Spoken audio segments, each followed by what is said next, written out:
Yes, this is virtue signalling. The online skeptic movement. It is extremely irritating. Let us hope this madness ends soon.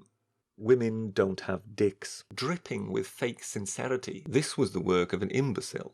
I am quite serious. Just as feminism is the actual mainstay of social justice, please, for the love of God, I do not care. Social media is all about cats. Yes, cats. It's all about cats! What do you reckon we're Let go of me this instant. What do you reckon? And hand me vile human.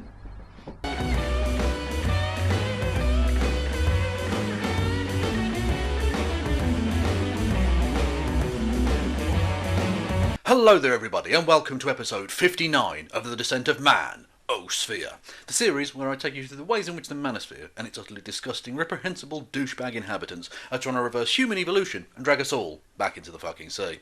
And today we are dealing with a posh centrist twat. Yes, it's the Britisher. My hair is fucking mental. Now when I say the Britisher is a centrist, he isn't really. He's sort of one of these fucking people. As the social justice movement descends into ever more wild dogma with the social justice inquisition, the cradles of knowledge and learning that are the universities have been working overtime these last few weeks to produce nonsense at a nigh-on industrial rate. If relativism by the social justice movement are the ultra-feminist government of Sweden to herald in this brave new age of postmodernism, a bunch of feminists and social justice identitarians, I am still grateful that Hillary Clinton did not win the election. Feminism strides on regardless. Yes, he's one of those fucking types.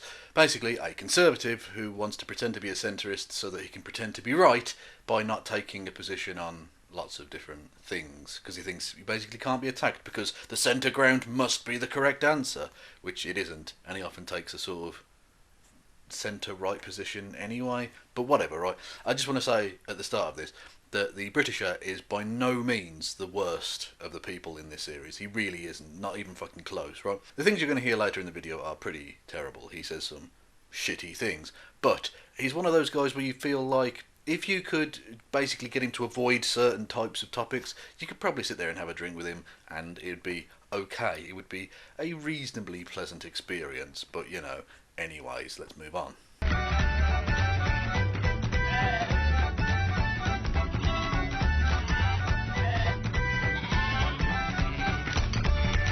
Now, the Britisher's channel is mostly made up of episodes of his series which he calls The Week That Was, which is definitely not a rip-off of Sargon of Akkad's erstwhile series This Week in Stupid. No, it's totally different, except that it's not totally different. It's basically the fucking same. But even though he's basically doing the same shtick that Sargon used to do, he does claim not to be a Sargonite.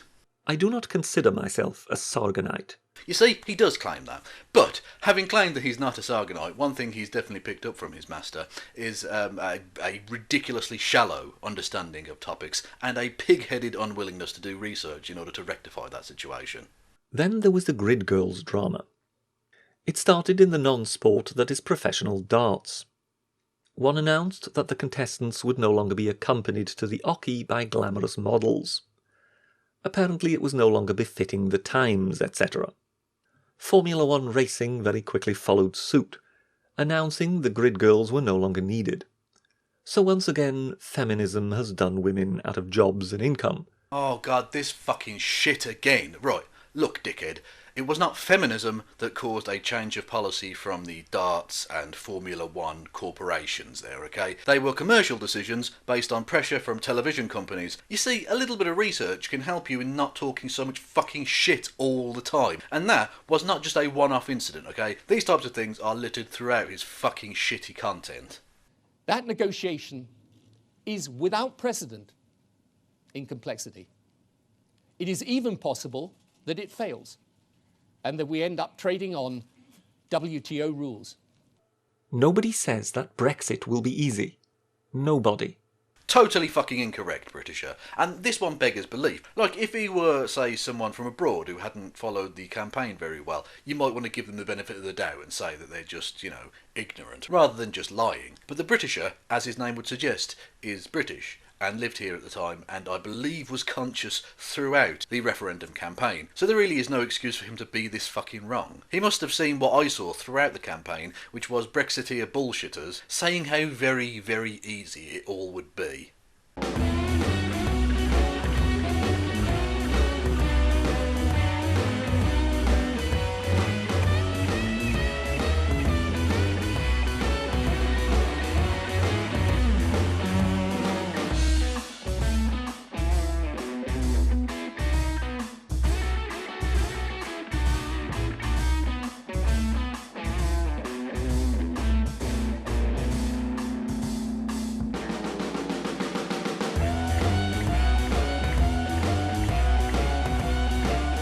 Yeah, so you're just talking shit again, Britisher.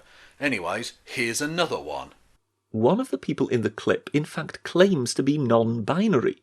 So here is a person who believes neither to be a man nor a woman, yet feels entitled to parenthood. How? If in your own mind you are something other than male or female, just how do you square becoming a parent? In the same way, taking on the attributes of the opposite sex does not make you the opposite sex. You become an imitation of said sex. You may take the requisite hormones. It still does not change matters. You have abandoned your actual sex in order to satisfy some perceived need to pretend to be another sex. Look, I haven't got time to deal with your transphobic shitbaggery, but suffice it to say, you're fucking wrong, okay, Britisher? And you're morally repugnant. Right, I've left links below to relevant information which basically destroy your point of view here. But looking at those would constitute research of a sort, wouldn't it? So I know you're not inclined to do that, because if you were inclined to do that, you probably wouldn't believe many of the things you do believe. And I think we've got time for one more. So where to start? It is always best, I guess, to start at the beginning.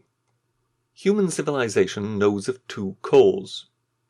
The first is the Western core, where civilization began. Wrong again, motherfucker. The West was not where civilization began. That particular honour would actually belong to the Middle East, more specifically Sumer in Mesopotamia, in the two modern-day nations of Kuwait and Iraq. That is where human civilization started, you fucking dickhead.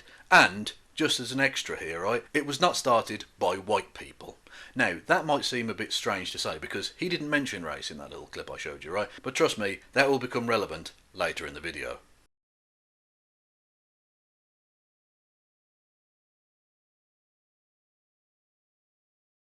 Anyways, let's take a look at one of the Britishers' videos, shall we? And the particular video I found of interest was a piece of really dumb white man Western chauvinist propaganda called About Imperial Guilt in Defence of the West. Well, this one ought to be fun. Take it away, dickhead. When you go to the Chinese restaurant for a meal and you order the crispy duck, what dish do you order? Peking duck, perchance? Or is it Beijing duck? No, Peking duck. And for centuries the city was Peking in the English language. It was simply the anglicised name. Then the white guilt mafia took over, and suddenly it was Beijing. And here we go again with the paddling pool depth of knowledge on a topic coming back to bite him in the arse. Peking, the former name of Beijing, the fucking enormous city in China, is actually a name given to it by French missionaries. The English was actually Pekin, although I'm not entirely sure that's the proper pronunciation, but fuck it. So you're just wrong on the etymology. Quelle surprise. That's French again, in case you were wondering. And its change from Peking to Beijing has nothing to do with white guilt. It's to do with the Chinese wanting to name their own fucking cities, which any basic sense of self-determination would give them the right to do. And it's not limited to China. Many Indian cities have also changed their name back to their pre-colonial spellings and pronunciations as well. And here's the kicker. Even the name Beijing is the English, well technically Romanisation, of the Mandarin spelling and pronunciation anyway. So what the fuck are you even complaining about here, Britisher? What, that the Chinese restaurant down the road made a tiny, tiny alteration to its menu? I mean, talk about first world fucking problems. Also, aren't you the ultimate freeze peach warrior? So some people have decided to call it Beijing and you've got a massive problem with that. What the fuck's it to you? As for all this imperialism, China is effectively the oldest continuous empire on Earth. Thus to talk of Western imperialism is a bit steep, really. Well, no, not really. Just pointing out someone being a prick does not absolve you of your own prickishness. I mean, it's a very basic concept that I'm sure your parents must have taught you, that the, oh, well, he did it first, is not a fucking defence at all, you dickhead. As for colonialism, were the Western powers really that bad? Yes. China executed the last person by means of Ling Qi in 1905. Ling Qi was the death by 1,000 cuts. They would literally kill you one slice at a time, assuring you lived through it as long as possible. Crowds would readily gather to gawp and watch. Public lynchings of entirely innocent black folk took place in the United States as late as 1968. So 63 years after the last Ling Qi execution. And at those lynchings, large crowds would gather and they would beat half to death the black folk and hang them to die from the branches of trees, in agony. Sometimes the corpses would then be taken down and set on fire. Law enforcement largely turned a blind eye to such affairs. Now, of course, that doesn't make the Ling Qi executions any better. They were still fucking disgusting. But let us not, Britisher, for a second pretend that that kind of savagery was a solely Eastern thing. They also happened to do this to several Westerners. The colonial powers were not amused. But we were the barbarians, so we are told, because we happened to burn down the Emperor's summer palaces when we took Peking in 1860, at the conclusion of the Second Opium War. Oh my god, you even mention in your own fucking words there why barbarian is a perfectly apt description of the way Britain acted in China. The phrase the Second Opium War gives us a pretty big fucking hint as to how disgusting Britain's actions were there. It was not merely that we burned down the Emperor's palaces, although that was a pretty shitty thing to do anyway. It was that the war was fought so that Britain could sell opium, basically heroin, in China legally. There were a few other smaller reasons as well, but the main thing was that Britain wished to profit from the destruction of Chinese society at the hands of an opium addiction crisis. That was what was so fucking barbaric about it, Britisher, you dishonest bastard. The British, perhaps more than any other species of man, have a peculiar awareness of their past shortcomings. Firstly, it's just wrong to refer to different types of humans as different species of man. Okay, that's just scientifically illiterate fucking bullshit. Also, I want everyone to bear in mind, just remember this, right, that he just said that the British people are well aware of their past misdeeds, because in just a moment he's going to contradict himself rather wildly.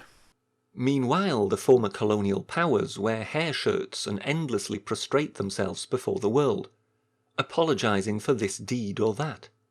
But on balance, for all their power, countries like Britain and France seemed to have been fairly restrained, given what they could have done, given what others in their place would have done. They seemed to have been fairly benign powers, civilized powers, civilizing powers.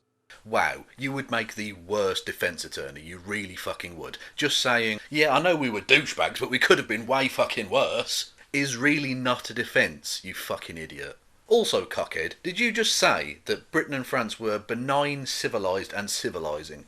Right, I can't let that fucking pass, right? You forced me to go here, motherfucker. The following is a list of famines, genocides and massacres engaged in by the British and French empires. And even though they're in chronological order, I have denoted which one is which with an F in brackets for France and a GB in brackets for Great Britain. Because I wouldn't want to misattribute some genocide now, that would be fucking terrible. Also, there are a few where it's F/GB, because occasionally the two teamed up in fucking brutality.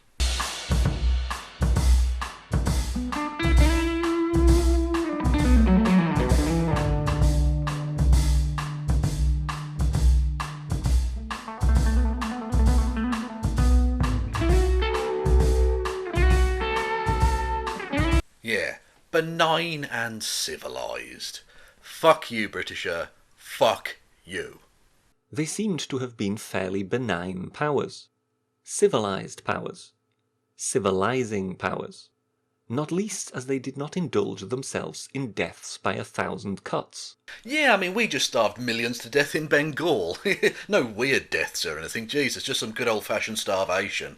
Fucking hell, is that really the hill you want to die on, Britisher?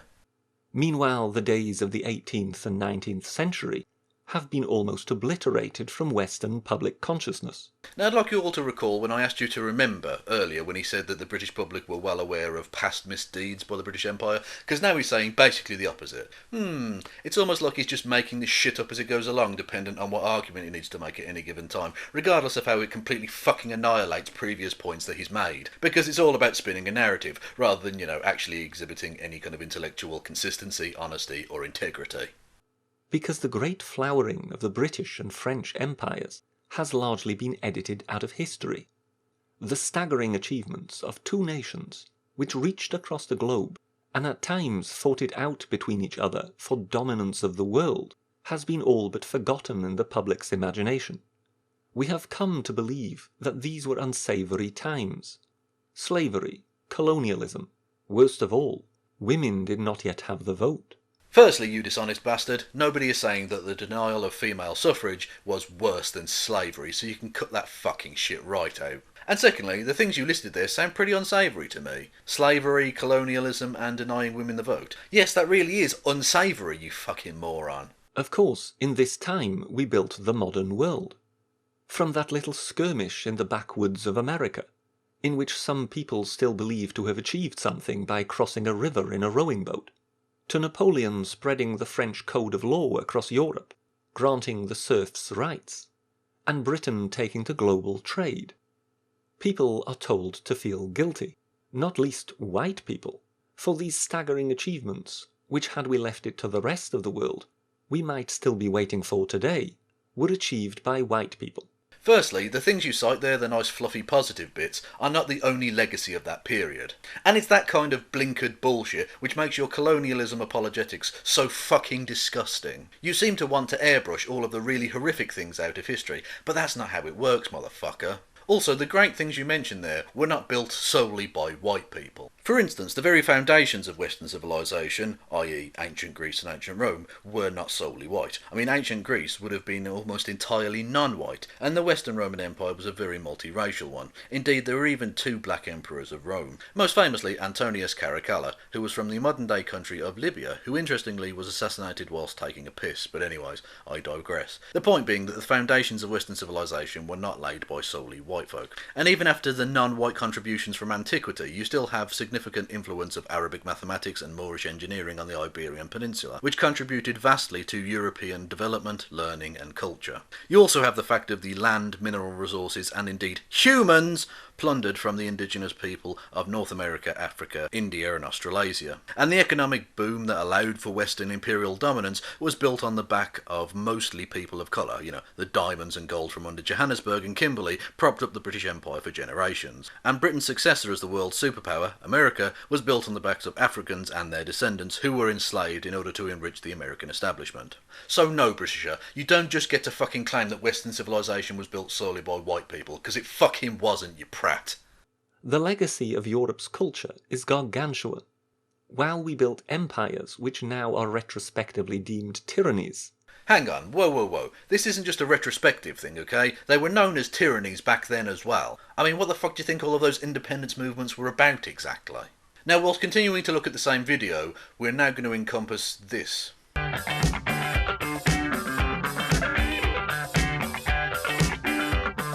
Yes, it's the inevitable bit about rape.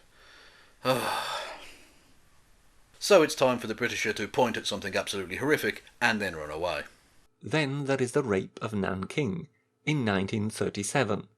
Another example picked at random of a country which is supposed to be the equal of the West. Japanese soldiers took to competitively raping and massacring civilians. Even today, Japan is still rather mealy-mouthed about the event, just as it is about Unit 731. Google that if you dare. Well, yes, obviously the rape of Nanking was fucking horrific. I mean, really one of the worst examples of its kind in history. But firstly, that was a crime of colonialism, which goes to prove my overarching point that colonialism is bad.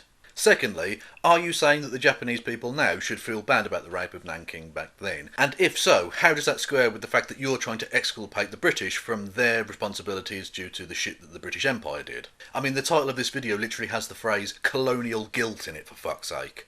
And thirdly, you point to an Eastern Empire engaging in mass rapes, but then run away from the issue completely, conveniently forgetting to mention the various examples of mass rape committed by Western imperial powers. You see, Britisher, rape has been used as a weapon of war and genocide for centuries, by evil bastards all over the world. The Western powers don't get to just pretend that they weren't involved in that shit, you apologist bastard. Also, all of this kind of adds weight to the feminist argument that rape has been used as a weapon against women by men since time immemorial.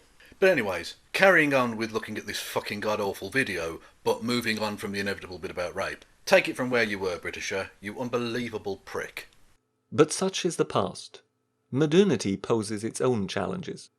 When Western troops, foremost of them the Americans, conquered Iraq and overthrew Saddam Hussein, what happened? Does anyone remember the looting? The Iraqi population, it seemed, was intent on looting anything. Nothing that was not bolted down was safe. This was their own country. These were their own museums, their own culture. I don't fucking blame them, to be honest, because if they'd waited more than 5 minutes, the British Museum would have been over there stealing their antiquities. Oh, sorry, did I say stealing? I meant preserving. Yes, preserving yet more precious, ancient artefacts from around the world for its own collection. Also, as a quick aside, fuck you to the British Museum, right? Give back the Elgin marbles and all the rest of the shit you've stolen from around the world, you bunch of massive fucking arseholes. But anyways, back to the Western invasion of Iraq in 2003. Was it just the Iraqis who behaved badly, or could we possibly find any examples of Western armed forces members engaging in all levels of fucking brutality? Oh yeah, there are fucking loads, look at these. I mean, it's almost as if you're a lying piece of shit here. How odd that you forgot to mention any of this, Britisher. Oh my fucking god, you dishonest bastard. It's almost like you're trying to push a Western chauvinist imperialist apologist agenda, you utter fucking prick. I stress I am not talking about criminals behaving criminally, but the veil of civility having slipped. Mankind can descend into abject barbarity. In upsurges of violence used to terrorize the political opponents of Robert Mugabe in Zimbabwe in recent years, torture victims are said to have had burning plastic melted onto their naked skin, or even had bicycle spokes used to pierce through their penises. Again, I ask, does this really compare with Western levels of civilization? Britisher, I will point you in the direction of the systematic torture engaged in by the American Armed Forces at Guantanamo Bay and ask you to reconsider your opinion. The West is not immune to such outrages. The very fact that Nazi Germany fell to the depths it did in the 30s and 40s was not so shocking due to their actions alone, but due to it being Germany, the country of Beethoven, of Goethe, of Kant, the very country which dubs itself Das Land der Dichter und Denker, the land of poets and thinkers.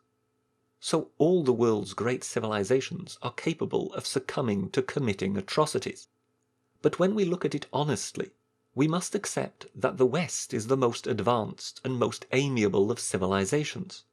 It has evolved the furthest, accepting peoples of stark contrast and differing religions and cultures, whereas all other great civilizations are still racked by ethnic violence and religious intolerance. To claim the West superior is not mere chauvinism.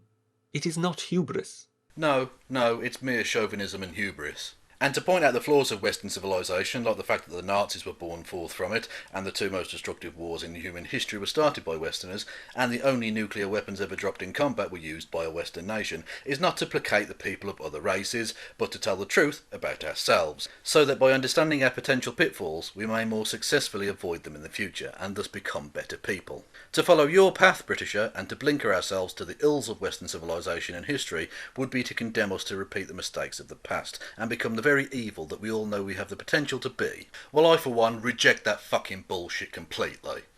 And on that note, I will wrap this episode up. Firstly, the Britishers' videos are, fucking still image, shitty garbage crap. That's not very well described, but you get the idea, right?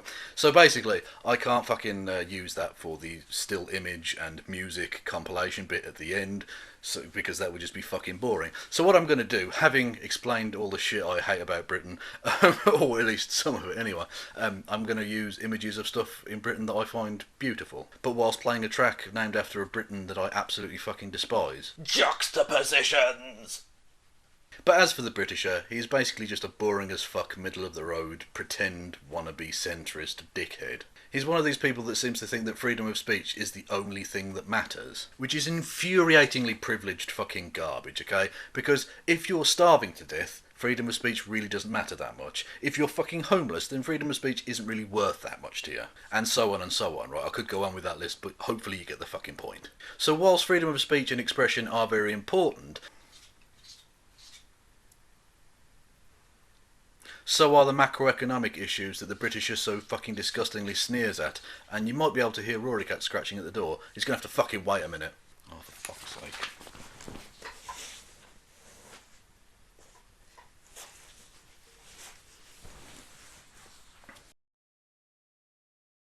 So whilst freedom of speech and expression are very important, so are the macroeconomic issues that the British are so disgustingly sneers at. And that's ultimately what I find most off-putting about this dude, is that he looks down his nose at everybody else and sneers at everyone, even though he has nothing of interest to say himself.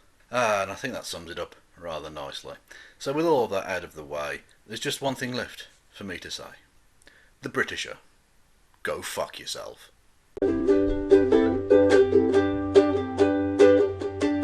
Long ago, life was clean, sex was bad and obscene, and the rich were so mean. Stately homes for the lords, croquet lawns, village greens. Victoria was my queen. Victoria, Victoria, Victoria, Victoria. I was born, lucky me, in the land that I love. Though I'm poor, I am free. When I grow, I shall fight. For this land I shall die. Let her sun never set. Victoria, Victoria, Victoria, Victoria.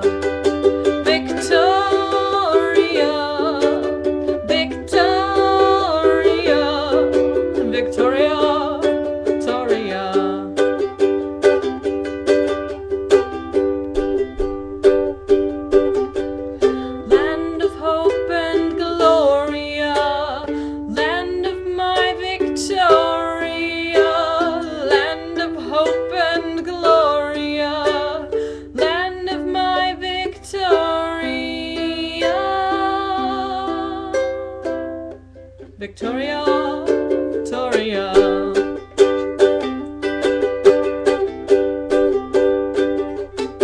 Canada to India, Australia to Cornwall, Singapore to Hong Kong.